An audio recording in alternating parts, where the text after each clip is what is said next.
Good morning, everybody. Glad to see you all here. Thanks for joining us. As you can see, slight change. This was actually communicated and didn't make it through to the website. We were going to be doing some web dev load testing as well, but actually had enough hands full just with the CMIS load testing. So slight change there. Apologies to anyone if they want to run away. Distributed load testing of CMIS, and specifically using the new Alfresco Benchmark Framework 2.0. I'm an Alfresco diehard. Most of you will have seen me around before, and possibly Michael Suzuki, who's been instrumental in providing much of what you're going to see here today. Just a quick summary of what we're going to go through. We're going to just go through the basic features of the framework. Possibly some of you may know why we've written a benchmark framework, and I'm not going to go into too much detail on that. You can look at last year's summit, the video for that if you're interested. Some of the new framework architecture for that, and going through the test process and how we did the CMIS test. You guys at the back, can you see the bottom lines at all? Oh, you've got a TV. Excellent. Right, there we go. Sorted. Right, key features of the framework. So without justifying why we have it, what we wanted to do is, as a team, promote our tests, our load tests, to be first-class software projects, along with everything that goes with them, which was a particular problem in managing XML scripts, things getting stale, going out of date. Another primary objective was we needed to be able to scale up the number of load drivers very, very easily while still having a central point of control and a central point of data collection. So whether you had one load driver or whether you had 100, the process that the human went through to interact with the system had to be the same. And obviously, in order to do that, you need some kind of scalable data storage solution. So it's all based on MongoDB, and all the load drivers in our load testing system act independently of each other. So there's no, there's a configuration, there's central configuration, but actually every load driver is independent. And with everything being pushed into MongoDB, and we are able to store every single result of every single event that takes place in the load test, which means any errors, we can store them to arbitrary complexity. And there probably won't be time, but there are some videos available on the benchmark site on my.alfresco.com. You can go and look at some of the videos on how to deep dive into any errors that are returned from the server. Architecturally, the Benchmark Framework 2.0 is pretty simple. The idea is to have a single image which we can spin up in any environment. It runs MongoDB and Tomcat. So out of the box, we just spin up a MongoDB and Tomcat image. We then load into it the benchmark server application, and this is usually loaded next to the configuration database and probably next to the test data storage as well. So we've separated how we control the tests from where we actually push the data. And the reason for this is, if you're working with customer sensitive data, you want that load test data to actually go somewhere a little bit more safe than where you're centrally configuring your tests from. And then with using exactly the same image, you can spin up a whole bunch of load drivers, and all you do is you deploy your benchmark tests into those. Every single benchmark test we write now is a self-contained WAR file, which is completely aware of this setup. And then, of course, the load drivers themselves access whatever servers or APIs we're going to test. So when one writes a load test or a new load test, the blue bits over there in the drivers section are all inherited. This all comes just with a Maven import or the Maven dependency. And then the little bit there at the bottom, which is the gray stuff, that's your gray matter or our gray matter, and that's the bit you have to write to actually test your servers. So in this case, we're going to go through the process of a CMIS test, and we would just have a bunch of classes to support CMIS specifically there. Everything else is inherited, all the management features are all inherited by the dependency on the server code.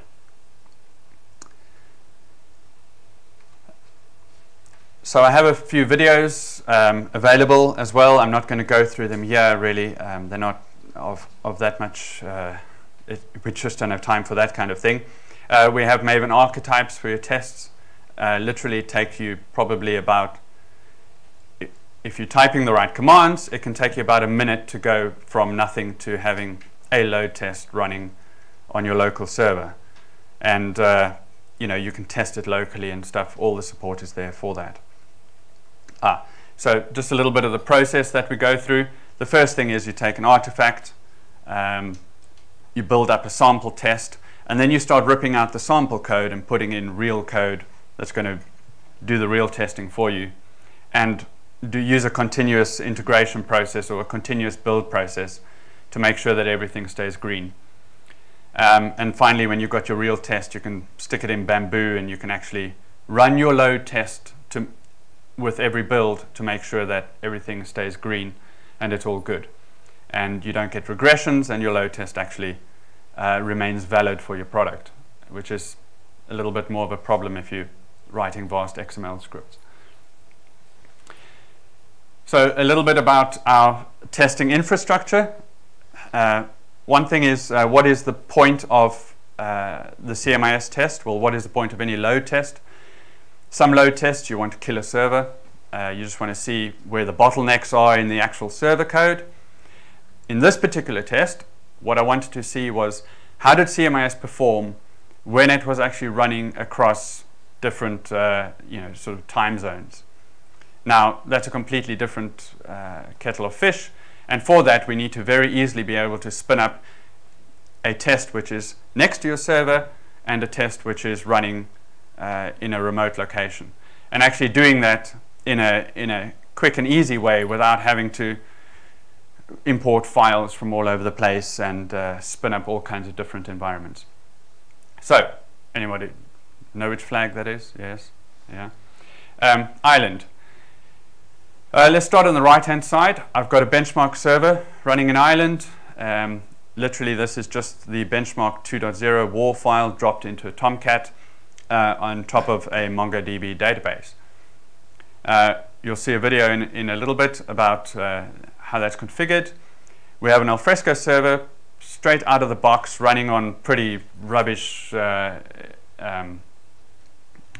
server, but we're not aiming to kill the server. We're trying to test network performance of CMIS. And I've got a driver in Ireland which is running a sign-up test. Again, this is just a deployed WAR file, a CMIS test, and it's also got the sample test, but we're not going to cover that now. That's meant to be us sitting there in the middle there.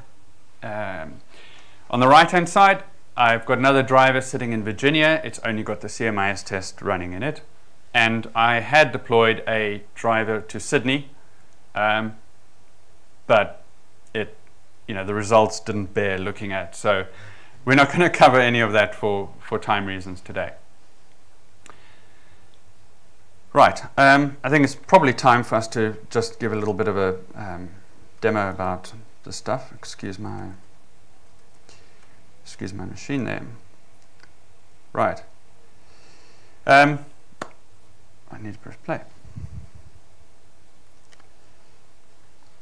So in our, we've simply got 3 servers running in Ireland, as I mentioned before. Our Alfresco server, nothing special, it's an M3 large. Our driver, as I said, running in Ireland, and the server as well. Now the server can run pretty much anywhere relative to the drivers. The actual driver server interplay is not counted in the performance test. So even if that's a bit slow, it doesn't matter.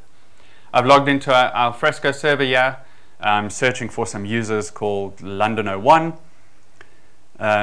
or London anyway, and as we can see, those users don't exist. I just say London to distinguish from other tests I've been running.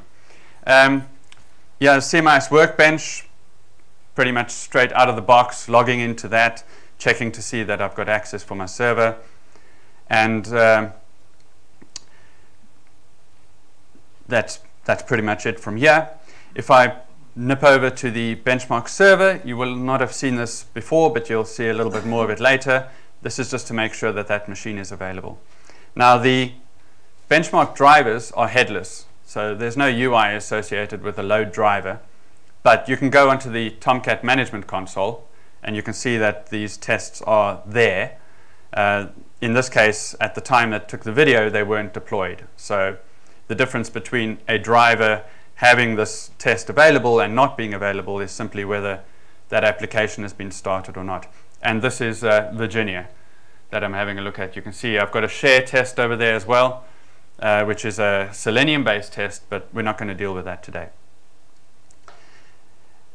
One of the other things the framework provides is the notion of getting your test files from an FTP server. So you have an FTP server sitting somewhere and it cherry picks files that it's using for its test data.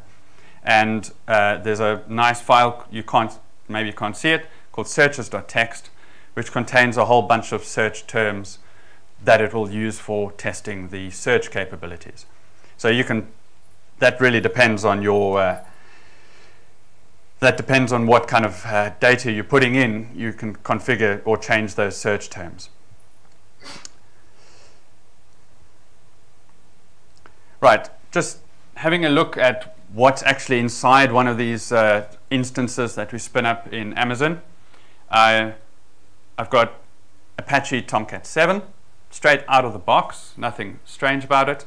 MongoDB 264, you can take 263, I think 263 works, but 264 or later. And again, standard out of the box on every instance, it doesn't really matter. That's just, we're in Apache. The startup scripts, these are all available as well. And let's skip forward on that a little bit. So the only thing we have done, which is a little bit different in Amazon, I'm just showing here some of the init scripts for Mongo.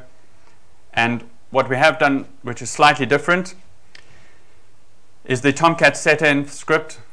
We actually just import, as the Java options, we import whatever the user data is for that instance in Amazon. If anyone's familiar with user data in Amazon, it's an arbitrary string.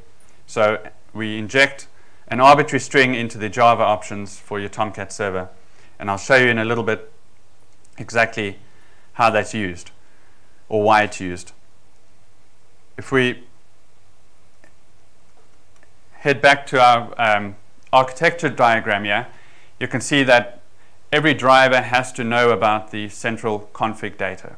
So when you start the Tomcat instance in your driver, there's only one thing it needs to know to start with, and that is where the configuration database exists.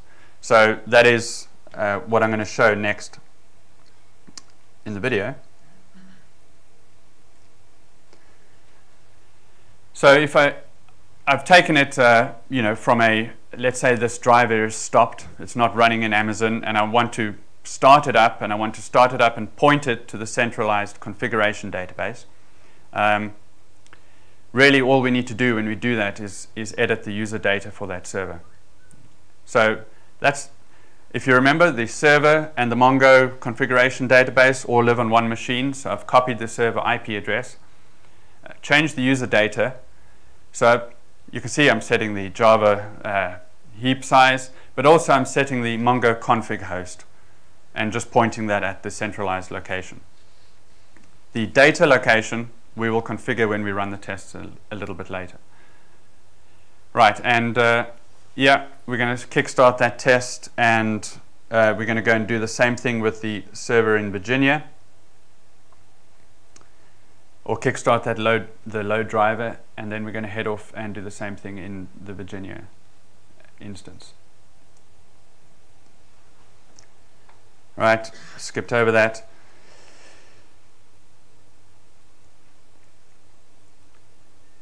Okay, so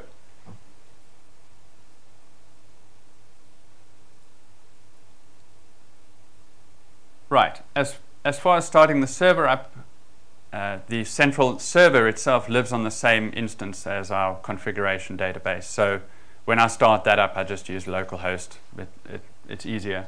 In any case, generally speaking, I mean, we've been running one of these central servers for 2 years now, so you would get a static IP address for that machine. All the drivers can come and go. So if we come back to our benchmark server application, and we look in one of the sign-up tests, for instance, if you recall, Ireland was the only server that was running the sign-up application, so there was only one driver available for that, and nothing in Virginia. If we look at the CMIS test, and we look at the driver details, you can see there's the Virginia server. There's no particular way to know that's Virginia other than Amazon doesn't give it a specific location, and the Ireland server. So we've got Virginia and Ireland connected for CMIS, and for sign-up we only have Ireland.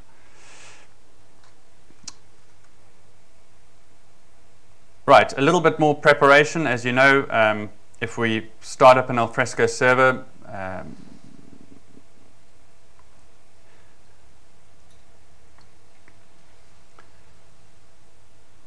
we need a location where people can write files to.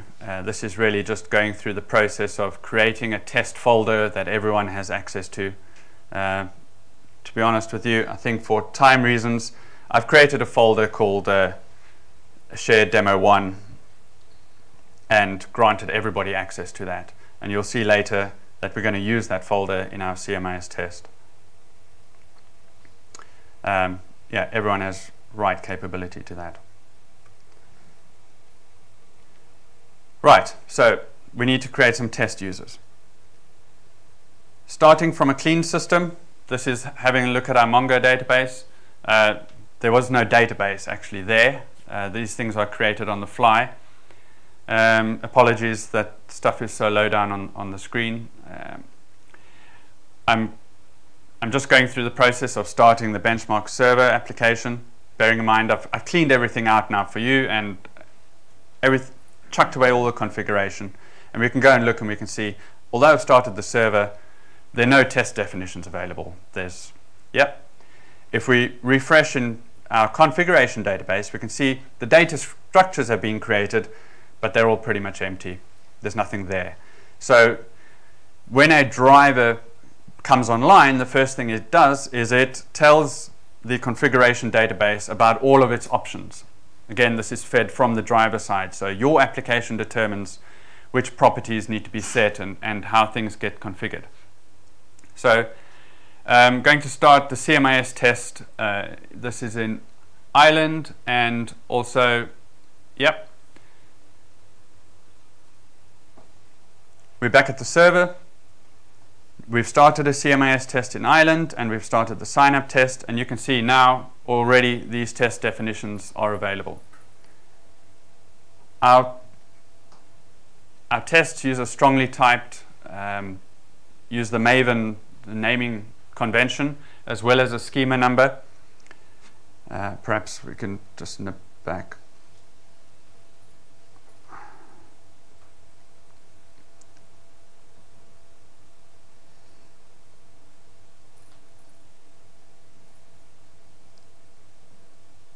Yeah, if you just pause it there. So every time you release a test, you get a new version of your test, and it will act completely independently from any other version of the test. So a driver running 1.0 snapshot can only run tests that are 1.0 snapshot, and when you do a release to 1.0, only 1.0 drivers will be able to run that. So as a consequence, you can have any number of versions of your tests sitting in your load drivers, and you can just cherry pick which ones you're going to execute.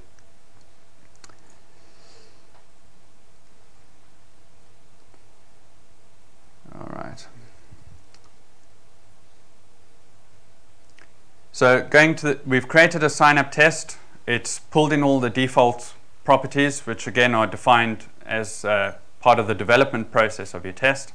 And the first thing that you always need to tell every test, if you're going to do 100 test runs, you don't want to have to tell it every time where it needs to store its data. So we define this right up front when we create a test, and we point our MongoDB connection to that. That setting we did there, if you recall, there are two settings. One is to the config, and the one you've just seen is basically telling these tests where the data is going to be stored. As I said, if you need to store that in a sensitive, secured location, this data can be stored on another server. It doesn't really matter. Obviously, if you're going to sign up a whole bunch of users, we've gone through the process of making sure that the users have access to a certain folder, but we just need to go through here in the sign-up test and set the Alfresco server IP address. Everything else is pretty much default. The user details, the last name by default is test. We're just going to call it London 01 in order to sort of distinguish ourselves from anything else when we run the demo, or when I ran the demo anyway. And everything else is out of the box. So now what we have is the default test configured, but that's not a test run. What we need to do is we need to go and create an instance of this test, what we call a test run. Just call it 01. It inherits all the properties from the test, although you could tweak them, but we're not going to. Press play, and okay, there was a little bit of magic there. The test is finished, it's all done. If we go to our Alfresco server and we head over to the admin tools, we go look at the users. Let's just do a quick search. Remember, we had nothing in the server, now we have 200 users. Okay, so that enterprise sign-up test is available, it's released. You can drop it in and you can create yourselves however many thousands of users you want. Again, we've just copied one of those users and we check that we can log in with them. We go do the same thing with the CMIS workbench, make sure we can log in. And quite importantly, of course, you need to check the access for your users. Can these users actually access your folder that you want to go and run your test in? And yeah, you know, there's no problem there. They can all go. Right. So far so good. We haven't done any CMIS yet, right? And we need to get back to that. Yeah. Right. Okay. So we've done everything that's on this list. The only thing we need to do now is a live demo, and I live demoed, I did a whole bunch of preparatory testing in San Francisco, and I killed the server just before the live demo. So CMIS.alfresco.com is available if you want to play with this test. You don't even need an Alfresco server. You can play with the test. The default out of the box, the stuff we run when we run our continuous integration tests, actually run a mini load test on CMIS.alfresco.com every time we commit code.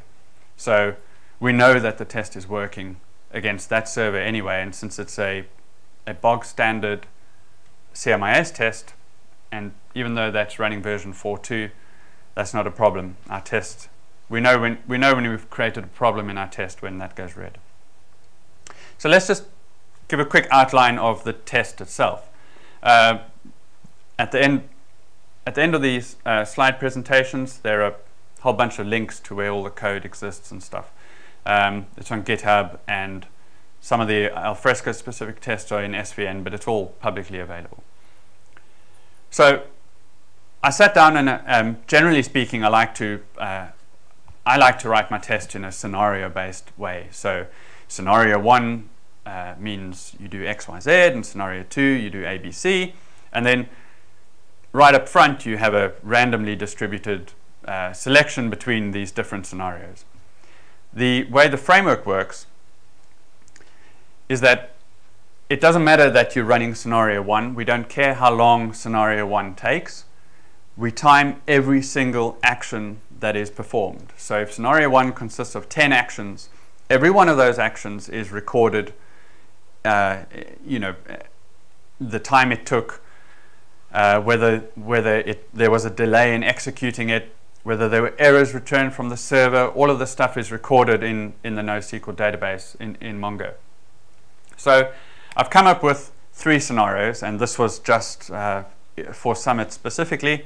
So you're welcome to go in and write your own or wire together, write more classes, contribute them back if you feel like it.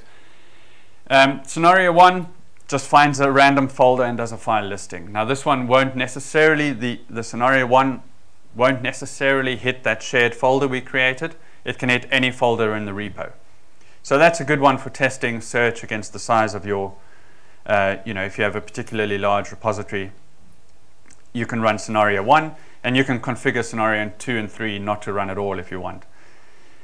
Scenario 2, basically create a test folder. This is within our folder that we created earlier, and it just goes through the motions of some basic CRUD. And scenario 3 does, you know, very much the same, pretty much the same thing. So scenario 2 and 3 are write operations, and scenario 1 is a read operation. And the default options for this test will give you the ability to, you can chop and change, you know, the weightings between the scenarios, or the weightings between various different events. Let's see if I can give you an example.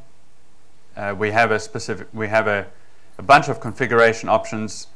This is live, which allow you to control the different weightings. So we've got a read multiplier, we've got a, maybe a look a bit higher, arbitrary weightings between between the different scenarios, as well as multipliers.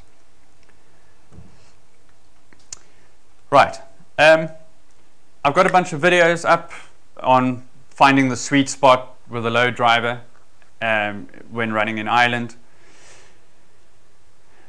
This is a bit of a tricky thing because with any test you're going to reach a certain maximum at some point. And in this case, the maximum reached was due to network bandwidth, unfortunately. And I'll go through the motions now of setting that test up to run.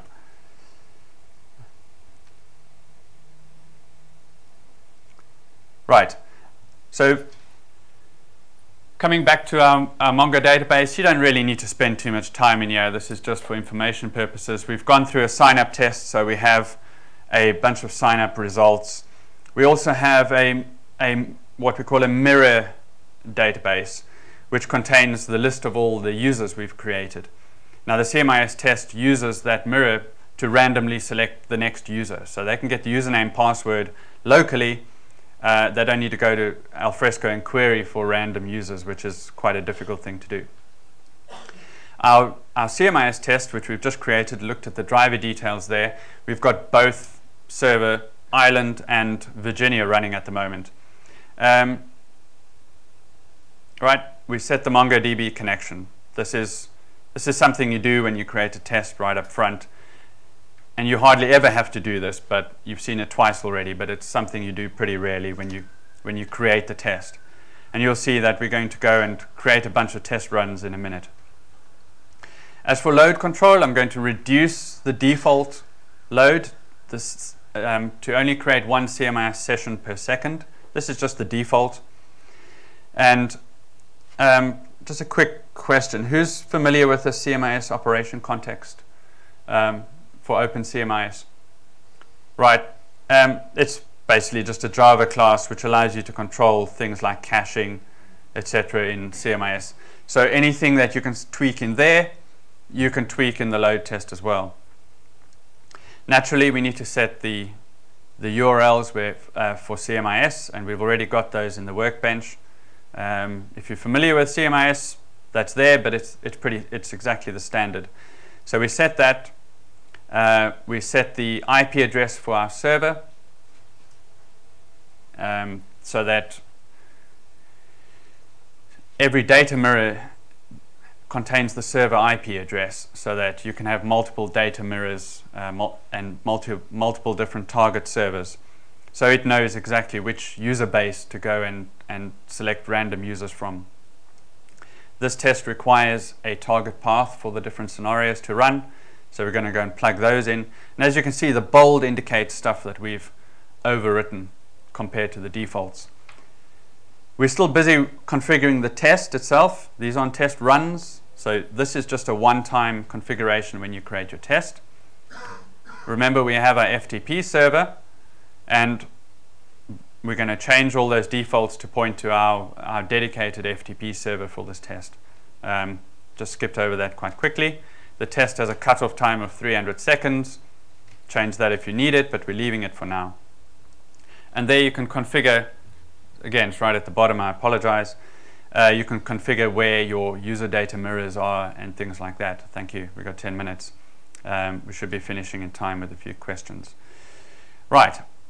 There are no test runs. Let's just do one out of the box with everything we've configured. We call it T01 for test 01. Press play. It's not really that fast. It runs in about 40 seconds or so. All good. And you can go and you can download the results. There's either CSV results of all the events. Let's just have a quick look at what's going on there. Right. Every single event that is thrown at the Alfresco server is recorded. So we've got all the means and standard deviations and things like that. It's not pretty, but actually I didn't write this to be pretty. I wrote this because we need our QA team to very easily take these things and say the standard deviation has increased since last release or whatever.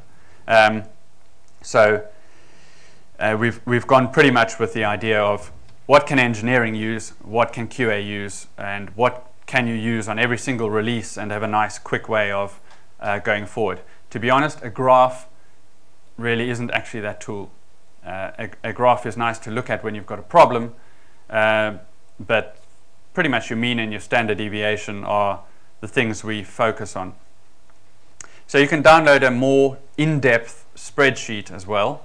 And that'll evolve over time, and you can do some graphing from the tables which are in there. Right, I've gone to the Virginia server here, and I've stopped the CMIS test over there. So if you recall, we had two drivers running, Ireland and Virginia. I've stopped it in Virginia because the aim is to see what is the difference between running CMIS locally and CMIS over the Atlantic. If I come back to the drivers, I can see that only Ireland is active at this point, which means that only the Ireland driver will pick up that test and run with it. Okay, I go back into my CMIS test, hit the plus button. Let's call this, I'm calling this one Ireland 01 because I know there's only one Ireland server. And in this case, I'm going to override the defaults to create 200 sessions, kicking off a session once every quarter of a second. So to do that, we go into our load control, and we just override the values over there. So remember, we created our test, we overrode some of the defaults in our test, and now when we create a test run, we can override some more. And you can see the MongoDB connection, the test files, and all of that stuff is inherited from the test. So after a while, you pretty much get to the point where you just hit the plus button, play, plus button, play.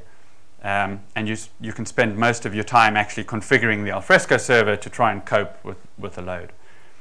Right, so once that's run through, we click through and we can go and have a look at the results.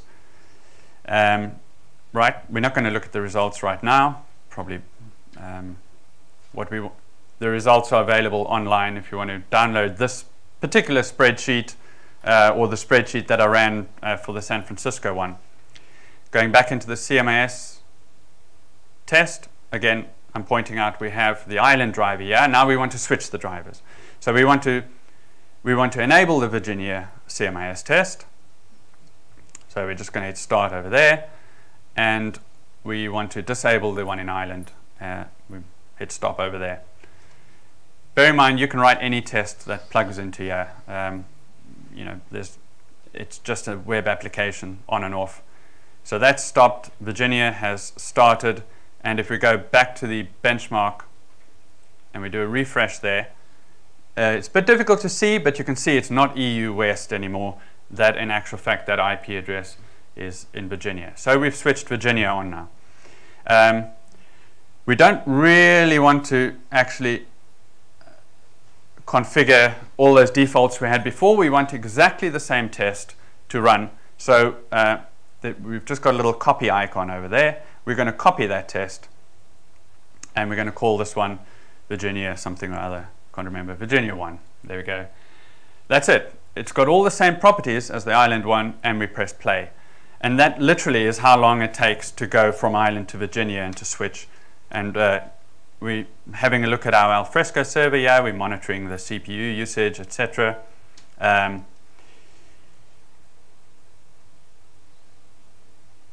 If we look at the actual statistics, the monitoring statistics for our Virginia server, we can see CPU utilization is very low, but actually the network traffic has gone up. And this is where the test got limited, is in the network traffic. If we wanted to run a CMIS client in Virginia against an Alfresco in Ireland, we would need to pay Amazon more. But you know, every environment is different, and this is the point. This tool is available for you to test. You can wire in different scenarios. If you've got a mobile client that you know uses CMIS in a particular way, you modify the test according to your requirements, drop the WAR file in, and you can do this kind of running.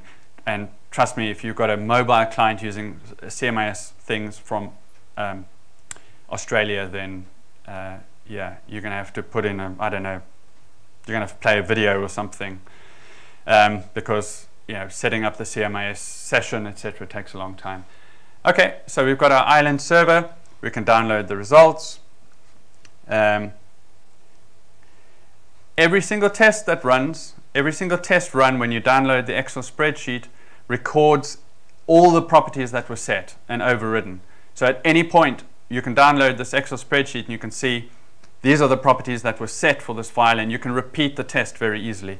And we're also going to put some stuff in there about the drivers. So we will snapshot which drivers were actually available and where they were and the power of the drivers, etc.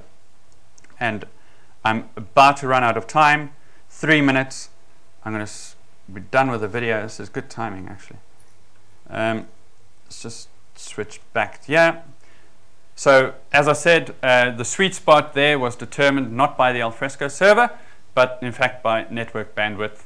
When I spun up 10 drivers in Ireland, it had a totally different thing, and I could take the Alfresco server to 100% CPU, but I really struggled to do it across the Atlantic.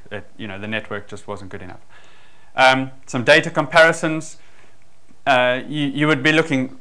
The Australia one was another column there, was an order of magnitude above that as well. So you're looking at 7 to 15, even 29 times the amount of time for specific operations. And you can see each operation is recorded specifically. Actually, when you write an event processor, there is actually a start the timer, stop the timer call, so that anything else that happens around is not timed. This is literally, that is the CMIS upload file statement, which is being timed over there. So we're done. Probably 2 minutes to do some questions, and we'll might go over a little bit. The presentation has links in, so these are all clickable. You may have to sign up to my.alfresco.com to access them, because they're in the benchmarks site. But feel free to ask us any questions. So, are there any questions? That was all pretty fast and rapid, but you know, it's not a long presentation. Yes? Is there a list somewhere of all the benchmark tests for the public that we can book from? Yes. If you go to the SVN sign-up test, you go one directory up. You will then have a list of all the tests which are available for the 2.0 framework. So we've got 4 currently which are available, which are Alfresco specific, and I have the CMIS test one, which is in GitHub, because it's it's just CMIS. It's not Alfresco specific at all. So currently, only the CMIS one in GitHub, but you can go to the SVN and you can have a look. There are several. There's the sign up. There's the share one, which requires a little bit of extra setup because of Selenium, but we'll put in videos and instructions and stuff like that for those tests. It's only the sign up which has been released as 2.0. I'll be releasing the CMIS one as a 1.0 probably this afternoon. So that's the list. That's where it will be. It'll be, have a look in the source. There's Nexus as well. Sorry, I forgot to mention. You can go directly to Nexus and download the actual built WAR files. Really, that's what we'd prefer if you want to play. Just download the WAR files, play with them. What you don't understand, email, raise a Jira, do something. Let us know if you don't, or if something's broken. But the CMIS one has run quite neatly. I've only seen 1 or 2 things come back from the server, which look like CMIS implementation bugs. Any other questions? I'm happy to actually do any live stuff, but after the presentation. So thank you very much, everybody. And I hope to get some feedback. I hope to get some feedback on the products themselves, please. Thank you.